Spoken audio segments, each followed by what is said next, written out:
day all. Ira Epstein of Linn Associates with your financial market wrap-up. And here we are on September 11th. Yeah, it's an important day, so take that moment to remember back 18 years ago. I remember it.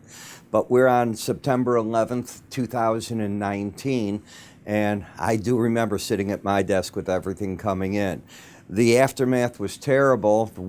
Only one good thing in my life happened. My wife, I was so depressed I had lost friends. My wife took me, it was herself, me, Muhammad Ali's best friend, to his home in Berrien Springs.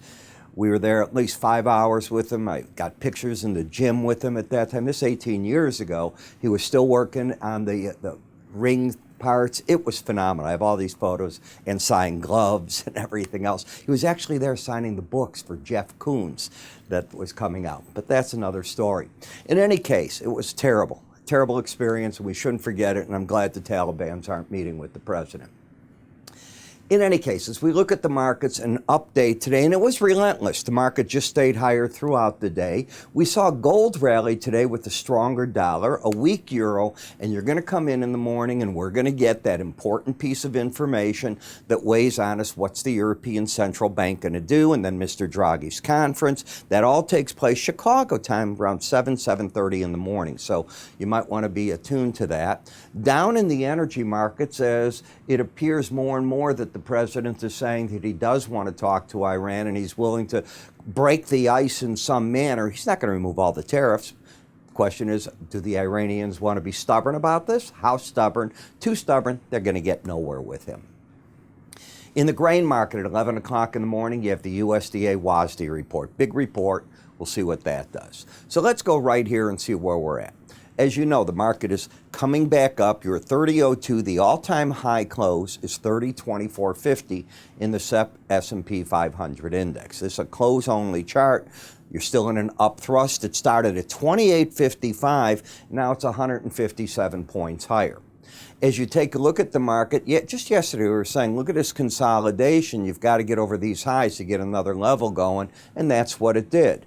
Now, this is your remaining resistance level, all the way up here in this, let's call it near the 30-40 level, okay? That's where the resistance comes in on the next part. The market has a pretty clear pattern on swing lines of higher lows and higher highs, so the trend is up. When we look at what happened, we got a bullish crossover today. Do you see the 18-day average yesterday at 29.17 under the 100-day? So now you got the crossover. With that crossover, you look for new highs on the move, and you just got it. All happened the same day. Often it doesn't. It happened this time, and this is where the resistance area is on the chart. In terms of Bollinger Bands, it's right where you're at. So what this market is doing is it's coming up. It didn't hit the Bollinger Band today. Today's high was 30.04 1/4. 30.08 is the upper Bollinger Band. Seems to hit it, back off, but keeps grinding higher. And you can see how the market found major support at a combination of the lower Bollinger Band right here where I'm pointing, and then you had the 200-day moving average of closes. That proved to be the support zone. So buying that break, obviously looking back, pretty good move for some. As we look at the momentum, you have an embedded reading. Embedded means you've taken on the slow stochastic momentum oscillator both numbers. They're called a K and a D, and the whole difference in the formula of them is one uses 3 days worth of data, the other 5. That's the whole difference. So they're like moving averages that cross over. But when they get over 80 and they plateau, you're looking at a market that, what I say, it's locked into a bull trend until the red line, the K line, closes back under 80. Gives you an idea there. In the NASDAQ, the market is trying to embed. So we have today both numbers over 80. Both were over 80 yesterday, and both over 80 the day before. Now, if we come back to Friday, they weren't. So you embedded today. Until the red line closes under 80, I look for this market to be supported. In addition, if we come to yesterday, as you can see, the market had the bullish crossover. The day before, the 18 was under the 100. You had a crossover yesterday, and with it today, you've come up today's high, 79.05 already, taking out that high. Does it always work that way? No, but a lot of times you get these textbook examples of a crossover kicking you up. what I find interesting is none of the markets have been able to get to the upper Bollinger Band in the S&P or the Dow so far. The S&P or the NASDAQ, the Dow did get to it. And in the Dow, you've got the 18-day average just under the 100. I would not be surprised when we reopen at 5 o'clock if you don't get the crossover at that time. You've got the embedded reading. So on these markets, I'm watching first. When you lose the embedded reading, until then, the sky's the limit. Number 2, bullish crossovers, very powerful. Number 3, running against Bollinger Band, still very powerful. In the Russell, you snuck out and over the band. Now, you did it yesterday, and instead of pulling back today, which I was wondering if it was going to do, it just accelerated. Now you're knocking on the door of getting back to the most recent high. It's not the big high that we made back here, but it's still a good one. Not embedded. Overbought, ahead of itself. Now my least favorite. Before it was my favorite, and I had said that. It looked the best to me.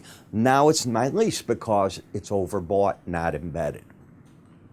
In the VIX, the market keeps dodging, hitting the lower Bollinger Band, but I'll repeat what I think the pros are going to do. That's all I know. I think the market, if they get down to that lower band, the pros will write puts, looking for wherever that comes in to get back to the 18-day average of closes. That's what I expect they're going to try to do. In the bond market, we've really seen a pretty big price break, and the question is, have we gotten overdone on this break that we're getting right now going into the European Central Bank, then next week going into our central bank meetings? We've added a lot of yield back on the markets.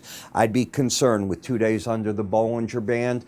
I guess you can go lower. I'd just be concerned going into a big report like the European Central Bank tomorrow, and anything can happen. What if they do nothing? What if they pull the bazooka shot and do everything? I don't want any part of that. So in looking at the market, you still got in the 10-year notes. You had gone to the upper band, the lower band, and you're sneaking down. Oversold condition here, oversold condition in the bond market, both 2 days under their lower Bollinger Band. So you only spend 5% of the time under a band or over a band. Yes, from sideways action, you can extend that. And this is pretty much, if I think you'd agree with me, sideways action right through here. I want to come back to the other market. Somewhat sideways action, not as crystal clear, I think, as when you take a look at the 10-year. But now that you're breaking out, you can extend a little bit. And there's certainly no reason to be long. The question is, when do the bears overstay their hand? You've gone from 132.13 to 129.24. That's a big break in this market. In TLT, it's the same as the futures. Lower highs, lower lows, no reason to be long. The question is, at what point's it overdone on the downside? Then we get to the SEP dollar index, which today got over this high, which was important, 98.48. That puts the market back into an uptrend. If it wants to run off the news that it gets tomorrow, remember, this is a bull that needs to be fed, then you're putting into play the possibility of the 9,900 level again. If it pulls back, look for support at 98.30, and if it gets under 98.10.5, then you have no pattern left to trade at that point.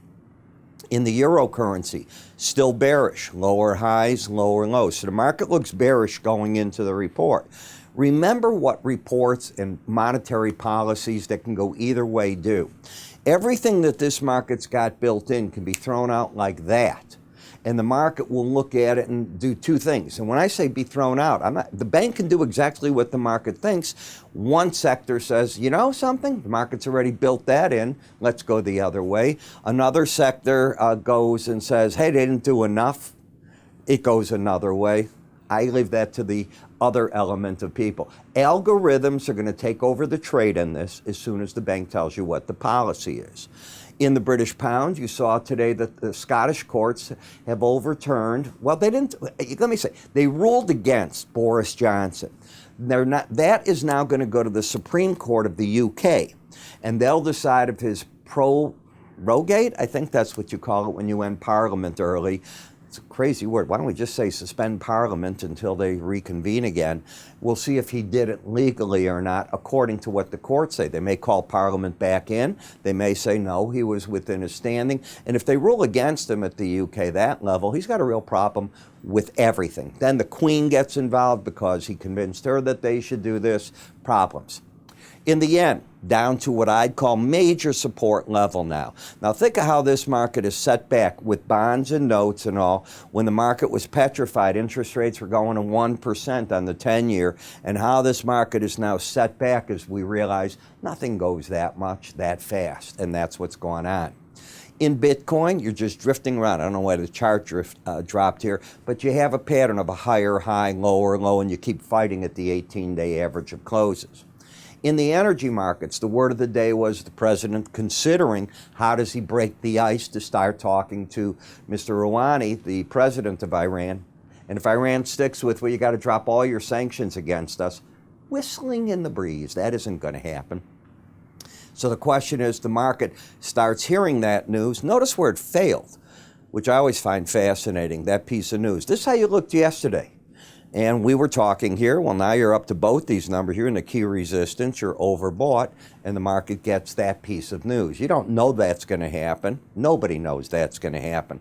But that's what charts are for. They give you an idea of support and resistance. You hit resistance. You did it in WTI crude and fell right back. And notice how magically that line in the sand came back into play, the 18-day average of closes. But you have divergence here. You have momentum turned down. You have the bias up, the trend up. And the question is, what does the market do with that particular number? The bulls, do they still have control with that divergence? They've given up a lot of it at this point. In the gasoline market, an outside day, some can call it a key reversal off this break low. I'll stay with the outside day. And it all happened against the upper Bollinger Band where I'd expect the resistance. Support's back at 154.57. Why don't we wait as traders and we'll see what OPEC says tomorrow. Remember, they meet tomorrow with non-OPEC members, and we're going to find out what they have to say about where they think they're at in production cuts, who's going to stay with them.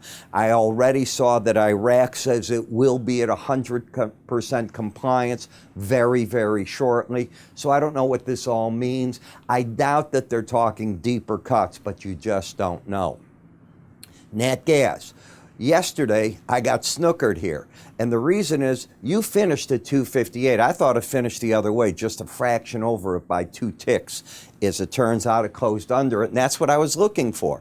Because you had prior to this 5 days in a row over the upper Bollinger Band. And what do I teach you? Each consecutive day counts as 1 percentage point from my rule of thumb. There's no hard, fast rule. So as you get there, I'm just looking for extremes. To me, that's an extreme. You ended up yesterday closing just under the Bollinger Band, and today you let go a little more. You can get more of a break out of this. Keep your eye right here on the red line in the slow stochastic. If it closes under 80 tomorrow, then you've put into play price and the 100-day average making a run for each other. It's closest of the main moving averages is my theme, if you will. We're going to have information on the oil tomorrow as it's breaking. We're going to have information for you on the grain report from 11 o'clock on, all the important sectors, and of course on the different currency parts of the market. I will be there writing about them as well. So if you'd like to see what our research looks like, you can pick the different sectors you want. We'll be happy to get this all out to you. It comes via your mailbox, or if you have our free to try trading platforms, even our QT Mobile, it comes right into there for you, so you always know what you've got. How do you get access to this? Either call my staff or go to our website. You'll see right on the home page, try our free offers, click it. It'll bring you to the page you need, and away you go. I'm Ira Epstein. I'll be up early. I've got a lot to talk about on obviously my morning subscriber videos. Then my whole day is going to be full from all that is going on. You have a good one.